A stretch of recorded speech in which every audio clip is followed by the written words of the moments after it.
We've been knowing it's coming for quite some time, but finally today the camouflage has come off and we're getting our first look at the Rolls-Royce Cullinan. We're here in Berkeley Square at the Rolls-Royce dealership. We're getting a slightly earlier look than everyone else at the car itself. And immediately what is apparent is how much of the Phantom is shining through here. This front end looks incredibly like the Phantom that we saw last year and drove it, and that's no bad thing. Customers are obviously going to expect the Rolls-Royce of SUVs, which has very much been the brief that Rolls-Royce CEO Torsten Millertwas has been sending to the team to make. The car itself is, as you'd imagine, it's a Rolls-Royce, so it's absolutely massive. Doesn't look relatively much larger than a big SUV that we've previously seen, but it is huge. Under the hood is the same 6.75 litre V12, good for 653 brake horsepower and 627 pounds-feet of torque.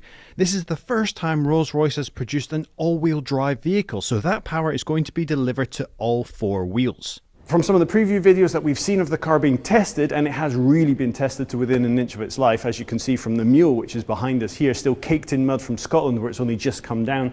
The car should be capable of handling pretty much every off-road terrain. We won't know for certain how it rides and how that experience of the ultimate luxury will feel on mud, on gravel, up a mountain in the desert until we actually get to drive it, hopefully later this year. But from everything Rolls-Royce is saying, every effort has been made to make sure that the car can handle pretty much anything that's thrown at it. An electronically regulated air suspension setup will allow the car to push all four wheels down for maximum traction in challenging driving conditions, as well as maintaining that legendary magic carpet ride out on the road. Now, the interior is everything that we'd come to expect from a Rolls-Royce, and closing the door yourself obviously is not the Rolls-Royce way. Because the car itself isn't that much bigger than the Phantom, the interior relatively feels a bit smaller because they've had to accommodate different aspects. So although it still feels the absolute highest level of plush, it doesn't have the same airy space that we saw in the Phantom, but it still feels large enough to accommodate 4 adults comfortably. We don't have the same gallery set up in the dash that we have on the Phantom, rather a more functional robustness that lends itself to an SUV.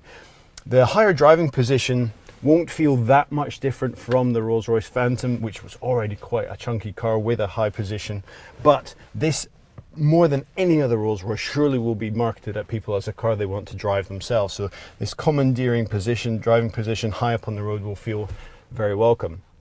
What's the most significant thing on the interior for me is this one single button here. Now, where cars like a Range Rover will offer a multitude of modes, including automatic settings for different off-road things, snow, mud, descent, that kind of thing, Rolls-Royce have simplified it down to one button, off-road, meaning that the car will take care of everything. There'll be optics looking forward to actually analyze the terrain, to adapt the car to make sure that it is dealing with the obstacles ahead without troubling you. It's almost trying to provide some of the off-road chauffeuring for you, even if you are driving yourself. We've seen similar technology being used by Rolls-Royce before, with sat-nav being used to analyze the road ahead to select the appropriate gear to make sure that you're not troubled with such trivialities as picking which gear to drive in yourself.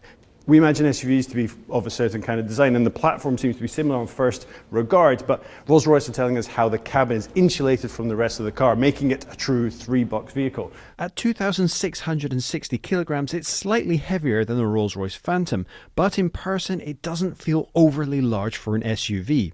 Overall, the package has some imposing details, but comes together in a more understated final result. Where the Phantom is simply massive, the Cullinan looks more proportionate, still with a substantial presence, but less of an intimidating stance for an SUV.